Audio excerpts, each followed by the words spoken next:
You want to know what your purpose in life is? Join the club. This is one of the most common, if not the most common, questions, life challenges people come to me to work with. And it's one that only you can ultimately come to the answer on your own. But I've learned some things over the years that might help you reach a conclusion that perhaps isn't as drastic as you might want it to be, but maybe more helpful than all of the searching and all of the different things that you might try to find purpose in your life ever could be. Hang with me for just a minute. At the end of this conversation, we'll do a brief meditation that will perhaps allow you to settle into this idea of purpose and identify just maybe a little bit more deeply what that means to you and how to achieve it. I've been working in the plant medicine space for over 27 years. I have worked with people from all walks of life. I have seen all sorts of problems, conditions, and challenges in people from every level of success. And what I have been constantly amazed by is how no matter what world you come from, our challenges and struggles are very often ultimately the same. And this question of purpose is across the board. It's the one that has caused the most depression and anxiety and fear and inner turmoil, chaos, if you saw the last video, than any other question that I have seen my fellow humans and myself struggle with over the years. I am right there in the same boat with you. I grew up in a life thinking that I had to have some incredible purpose to make this life meaningful, that I had to do great things. And everyone out there that's done great things, myself included, started the world's first sacred mushroom retreat in 2013, completely bootstrapped that thing. Now running one of the most absolutely legitimate sacred mushroom religious communities on the planet.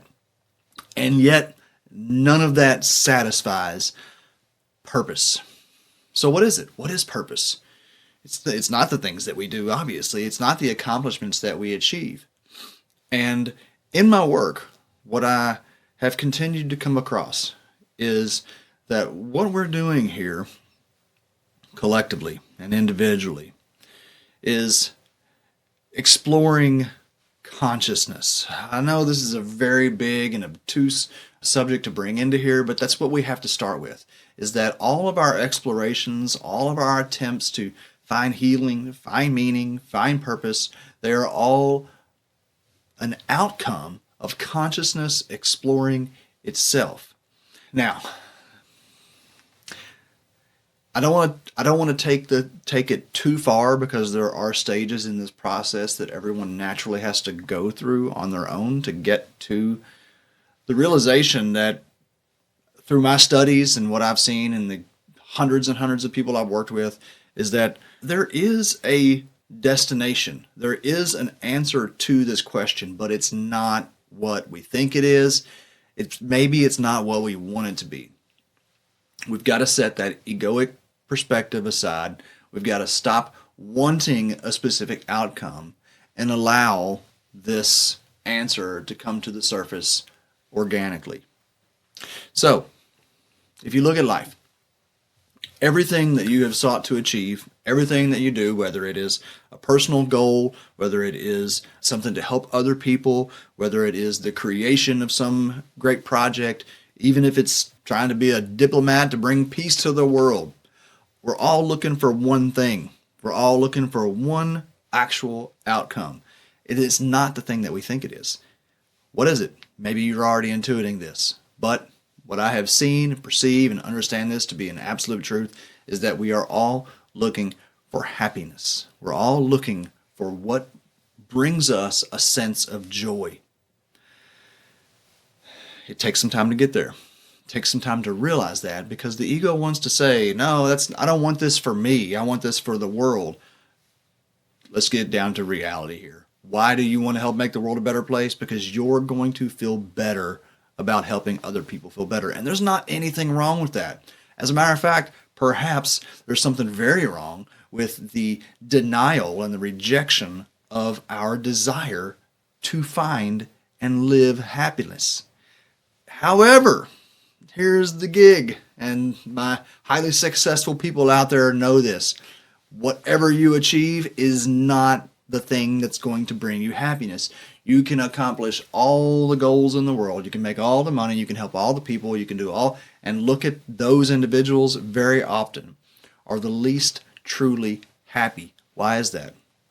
I personally think, and what I've seen in those that I've worked with, is that it is simply because we have vested our future happiness in the accomplishment of these goals, and everything is transitory. I remember, this is a very, very simple example, or I can give a really big example, just like I said, those retreats. I'll start with the car. I had a wonderful vehicle that I loved so much. It brought me so much joy. And when I finally was able to afford this SUV that I had, it brought me so much joy because my wife loved it so much and the kids felt so comfortable in it. And I loved driving it too, there's no doubt. And I remember as I was driving it one day, about a month after getting it, after the new had rubbed off, that as I was driving, I was like, oh wow, I still feel it. I still feel the emptiness. I still feel the absence of joy, even though I'm in this thing, I'm experiencing this great pleasure that I have worked really hard for. Same thing happened with the retreats. The number of people that have told me that working with me saved their lives, it shouldn't make anybody feel like they never have to do anything for the rest of their life to feel accomplished. And yet, despite all that, there have been so many times that I have felt such a deep sorrow, a deep sense of lack, the complete opposite of happiness and joy. So where does it come from? How do we get it? Oh, this is the real trick, and this is the real joy. And it's the real challenge. Now, I know that there are many of you who understand this conceptually. Perhaps there are many of you that are able to put this into practice. But the reality is, our feelings, our emotions, are not the outcome of external experiences. And that's obviously, I just related these two experiences of mine where I thought that the external was going to bring me joy. Didn't feel that. What does bring me joy?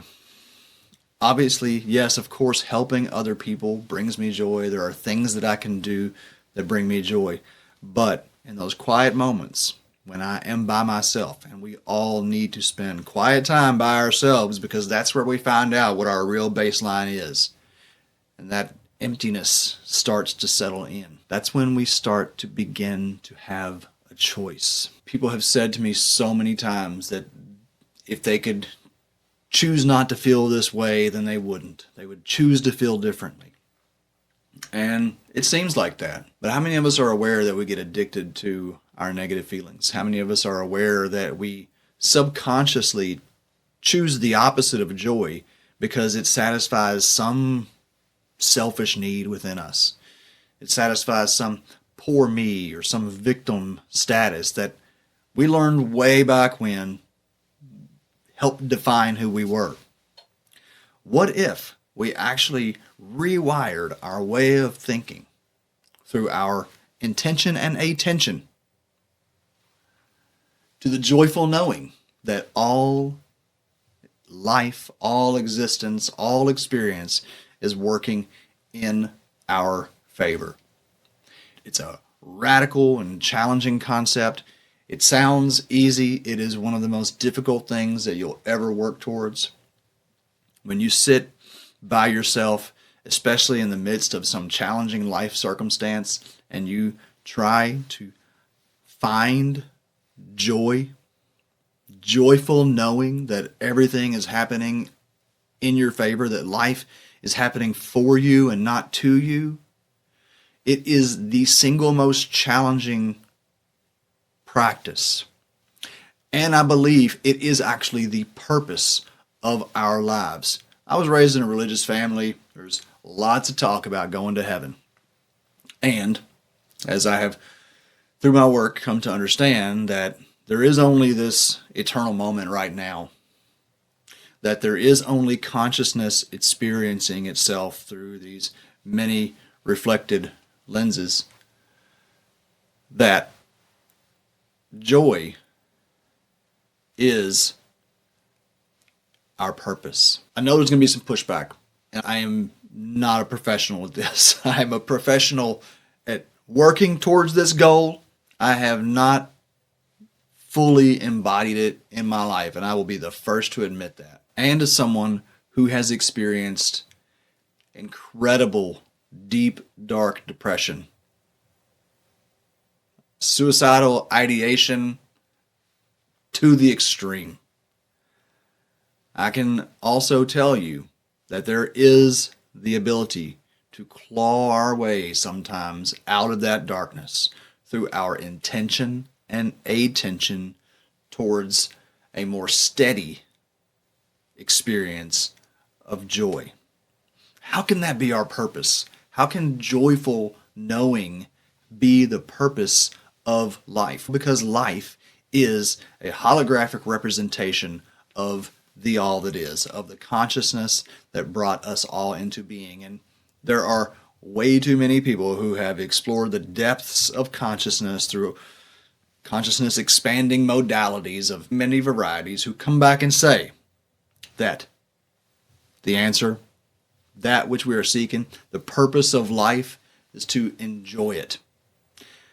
You know what it's like to have an experience that in the midst of it feels really challenging. Maybe a heartache.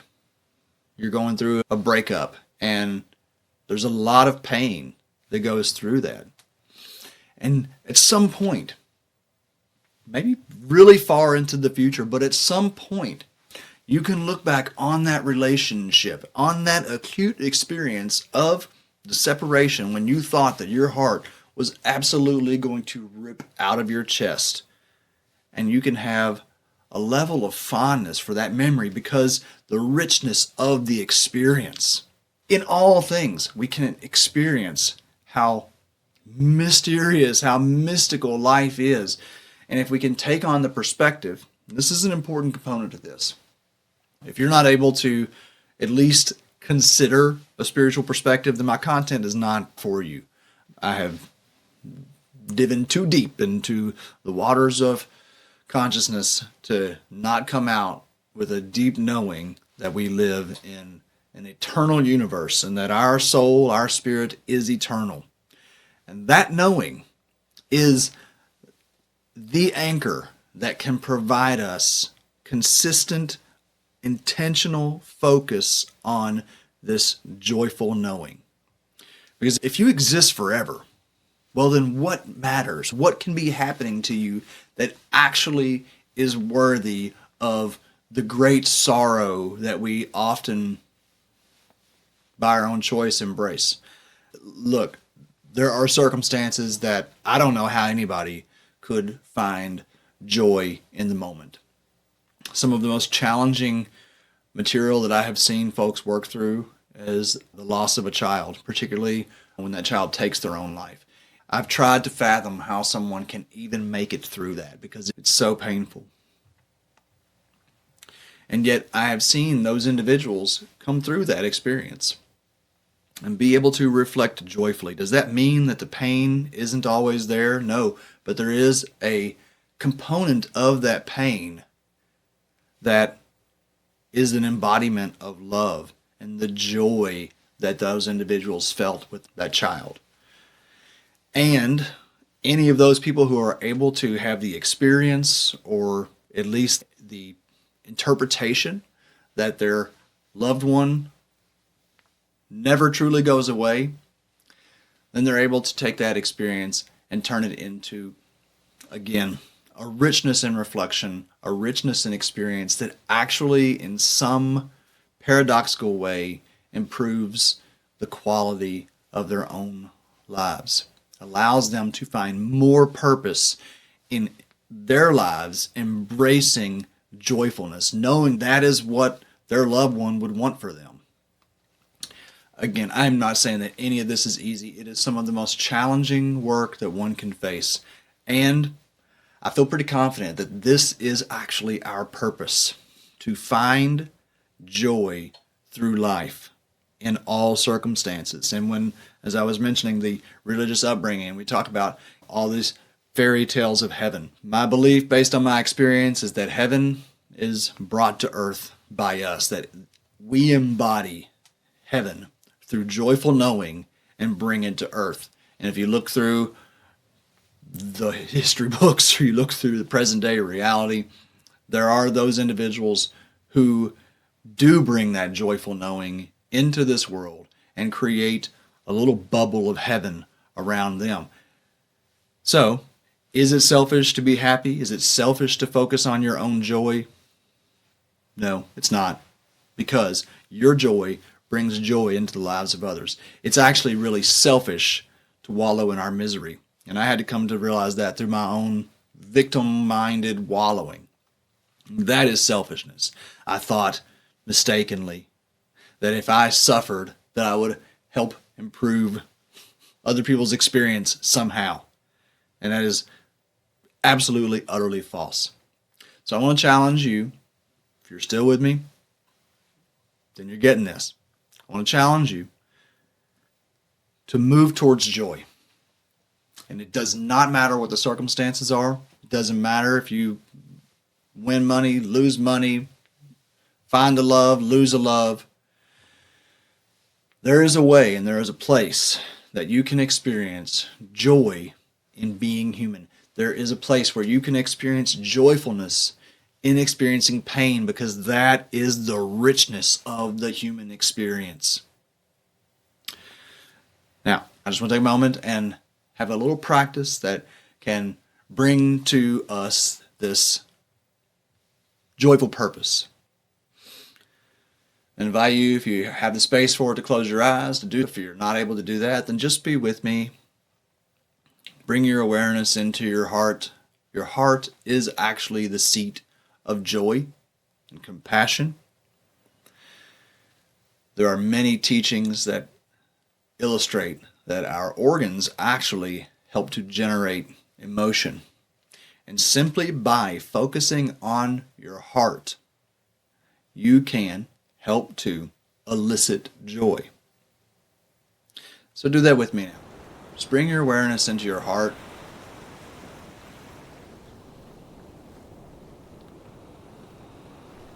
Take a few nice breaths evenly, just becoming more and more aware of the center of your being. Yes, this physical heart that pumps blood, but also the energetic heart that the physical heart is a manifestation of. It's the love for life, the joy of being that allows this energetic heart to nurture your physical heart, sending blood, nourishing blood cells throughout your entire body, your extremities, your toes, and your fingers, and your scalp, all over your skin, throughout your organs. This joyful heart that loves your body, loves your being unconditionally. It's only our mind that puts conditions on love. Existence, being itself, love just loves for the sake of love. And you can feel that in your heart the more you become aware of that. If you need to find an anchor of a human or an experience that brings you joy, you can do that. That's the easiest entryway. And you can also just experience joy without attaching it to any person, place, experience, time. Just joy.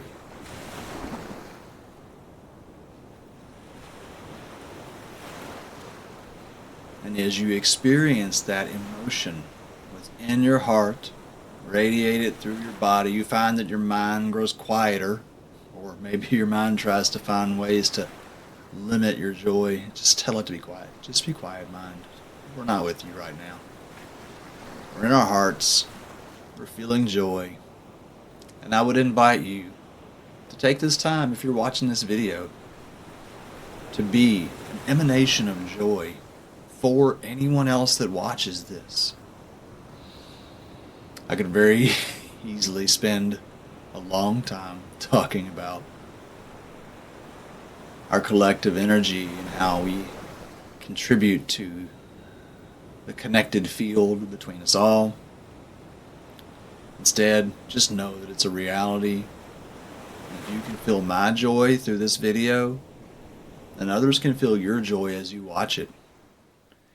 And if you comment on it, if you like it or engage with it in a deeper, more energetic way, then you're actually helping to infuse more joy into this energetic work.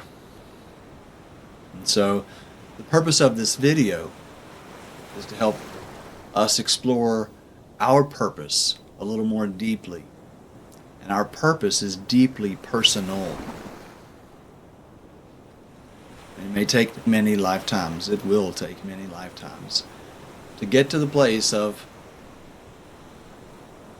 maybe not unending joy, or maybe it will be. I can't help but always think of the Dalai Lama and his ever-present, joyful knowing, joyful way of being. You know, the Dalai Lama was identified because he could identify his toys from a past life. My skeptics out there, just notice how skepticism limits joy. I know you think that it contributes to joy to be skeptical. I used to think the same thing too. Now I experience how just letting go of all my doubts, letting go of all my skepticisms, if even just for a moment, allows me to experience the joy in a perspective that I may not understand. And maybe it's a perspective that ultimately isn't actually true. But does that really matter in the moment when I'm just being fully present with whoever or whatever? Bringing joy to the moment. You are so powerful. You have the ability to be joyful. You have the ability, with discipline, with intention and attention, to find your way to joy in the darkest moments. And by doing that, not only do you fulfill your own personal purpose, but you help others understand their purpose a little more deeply. Because every time someone feels joy, especially when it's a joy that's radiated off of someone who is living in joyful knowing, then that person gets a little bit closer to finding joyful knowing for themselves. And when we all have that, then we don't have to worry about the discord and disunity that is on the outside when we all get coherent on our inside. Thank you for joining me here today. It's helped me find more of my joyful knowing to share this with you. And in sharing, paradoxically, and giving is how we receive. I hope you have a beautiful day.